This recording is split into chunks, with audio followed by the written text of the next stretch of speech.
Good morning. 12 is the date today, Vasam, and I hope it's going to be a great day because it's a good morning. I know, right? I mean, come to think of it, this is the last time this could happen in our lifetime, because if we are to wait for like the exact same digits to appear for like the day, month and year again, Mevan, we'll have to wait for another century. Exactly, there won't be a 13 or anything after that. But then, talking about dates, this whole Mayan calendar thing coming up, everything sounds a bit spooky, but hopefully nothing will go bad today. Don't worry, it's just 12.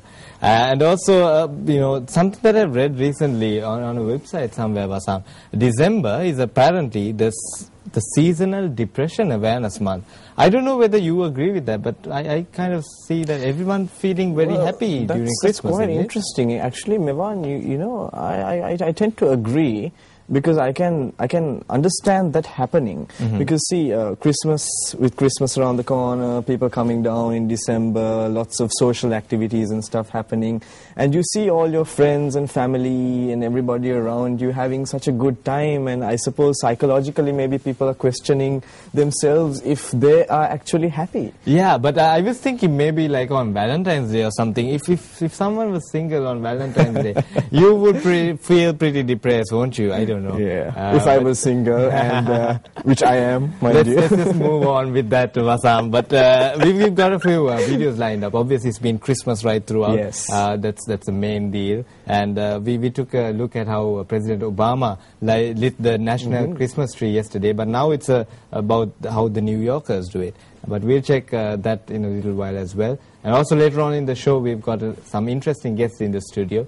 We'll head into that as well. Now, New York City department stores get creative with their store windows for the holiday season. Let's check it out. Let's see if we can make the windows come down. And it's all about the snowflakes this year. So this is a celebration of the making of snowflakes.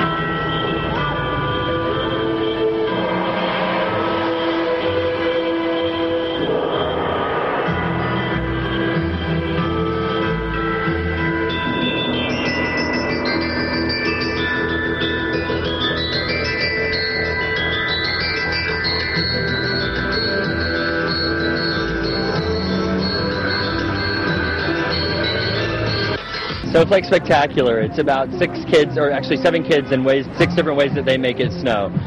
Starting with snow globes, and we have a life-size snow globe. We have life-size kaleidoscopes. We have some exciting technology that actually allows the people that are outside seeing the windows to become snowflakes in one of the windows. We have some shadow puppets. So lots of great, kind of fun, different ways from sort of old world to new modern technology ways to make it snow. Wow.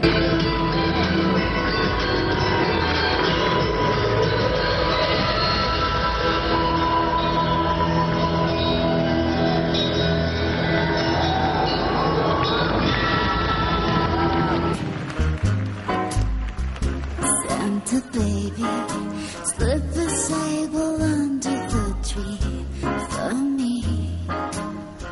Been an awful good girl, Santa baby.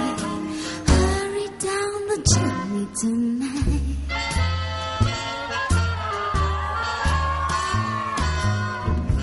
Santa baby, an outer space convertible to light blue. I'll wait up for you, dear Santa baby. Hurry down the chimney tonight.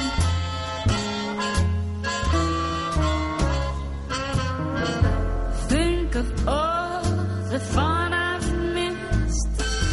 Think of all the fellas that I haven't kissed. Next year I could be so good. Checked off my Christmas list. Oh, Santa baby, fill my stocking with a duplex and checks. Sign your ex on the line, Santa cutie. Hurry down the chimney tonight.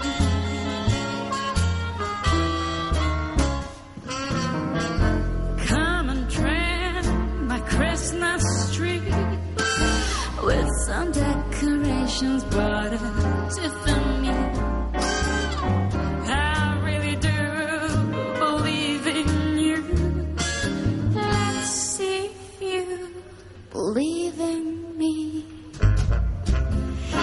Santa baby, forgot to mention one little thing, the ring. I don't mean on perform, Santa baby, hurry down the chimney tonight. Just hurry down the chimney tonight. Hurry down the chimney tonight.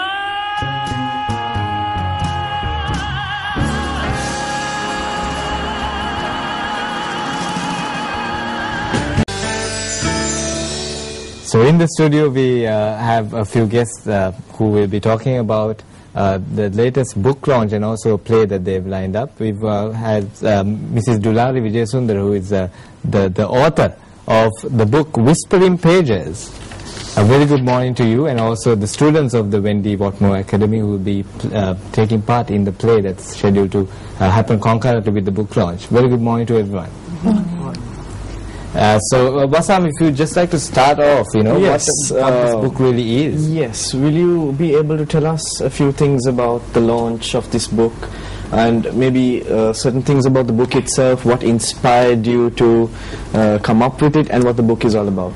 Well, as you said, it's Whispering Pages, not one book. We have 4 books. I have, it's named, categorized as level 1, 2, 3 and 4, which we have started off in a very simple way. Like the language is quite simple and easy for the children to understand. And basically, I have here with the 4 books here, but I have actually touched a lot of nature in my books, and where it's all children's world, like butterflies, birds, and the special thing is each page has a picture to carry, and the pictures are also drawn by children. I mean, it's basically in 3 books. My daughter Sohania helped me to draw the pictures. It was illustrated by her, and it's very colorful, and it carries a CD, so that even the children who do not find it difficult to read, they can listen to it and understand what it is and learn the correct pronunciation. And it'll be fun actually listening to it, and there's a background music which suits it. Okay. And talking about the story behind the book, now I know that you've been a teacher of speech and drama for a long time. Yes. But this is your first book. What really was the story behind writing the book and your decision to do it? When I was small, I was a big fan of Sibyl Vektesinghe, and we used to call her Sibyl Nanda. And I think I've read a lot of books of hers. And later on, what really made me write it was, I never wanted to be a writer in the first place. I used to scribble things here and there, but other than that, I never made any attempt to write a book. But a small little boy in my class, I had a small experience with him where he used to cry and sit next to me, and he wanted to always sit next to me in my chair and do the work. So that was what really made me write. I used to scribble things about him when he was there with me.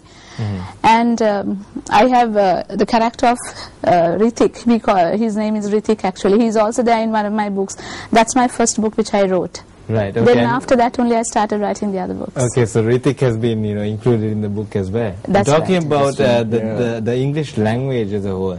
Obviously, it's a global language, and for an English teacher in Sri Lanka, how important is the language? A lot of us say that it's not our first language. It isn't. Yeah. But then again, what are your thoughts on it? Well, it is not obvious the first language, but it is one of the most important things. It's a must, I think. You should be able to understand, speak English, write in English, and to understand, because we have to communicate with the world. So I think, well, you can't say that people have not understood the importance of it, because people do have a thirst to learn English now. So it has grown actually. But my area is not just giving a tuition class. What we do in our speech and drama class is something more to that. We get the children to talk and we help them to be more confident in what they do. That is what my main aim was in my class, actually. Because now see, we do, sometimes people just say that what we do is we just get them to recite poems, maybe to do a piece of acting, but they say, what they say is that you do not need to be an actor or an actress in your life. But we are not trying to build up actors and actresses, but what we want is people, children, to say appreciate somebody else's work, to feel more confident and to be able to express their ideas in a more beautiful manner, and things like that. I think, to be to speak well. Right. I have an interesting question for you, ma'am. You see, with speech and drama is also associated here with lots of elocution and stuff, right? And people in this country, especially in the Colombo Society and stuff, they tend to, there's this psychic that they tend to look down upon people who cannot elocute their words properly. Now, for example, like you take a small simple word like pizza, and you get a delivery boy who comes to your doorstep, and he tries to give you the pizza he ordered for, but instead of pizza he may sometimes say pizza, or in a typical Sri Lankan kind of accent, right? But when you take it internationally, when in different accents and stuff, the Germans pronounce it in a different way, the French pronounce it in a different way, the Italians may say pizza or something like that. We don't look down upon that. What do you have to say to that? I mean, is that right? No, not at all. It's not right. But I think a lot of people have got into this idea. Media too should be responsible for this, I think. When they hear people talking in different accents, a lot of small children think that's the correct accent. So, I mean, we should be able to talk in a, we have a Sinhalese accent. We do not need to, I don't think there's a necessity to use it, talk like an American or a, because we have our own accent. So what we must try is not to totally change the accent, not to become, we do not need to be an American to talk English. Right. We can still be a Sri Lankan and talk English in the way we have, in our way, sort of. And, yeah, that's the thing. And I think, but it doesn't mean that you should not speak correct English. I'm not coming down to that point, just because you're a Sinhalese and if you don't know the correct pronunciation of O's and O's and all, I'm not talking about it. It's just this slight accent. Sometimes our small children, when they listen to these especially media personas, I think, they think sometimes when they try to imitate them. So what we try to do is not to try to imitate another person, to build up your own personality and to come out with your own way, your style, and do it in that way. Exactly, and it's talking about speech and drama. It's just not all about talking, but it's also about how you present yourself, and it's about proper grammar, proper pronunciation of your words, but it's also about presenting. Now, you guys don't feel that we've left you out, because we're going to take a short break, and after that, it's all going to be questions fired at you. So don't go anywhere. Keep watching Good Morning Sri Lanka.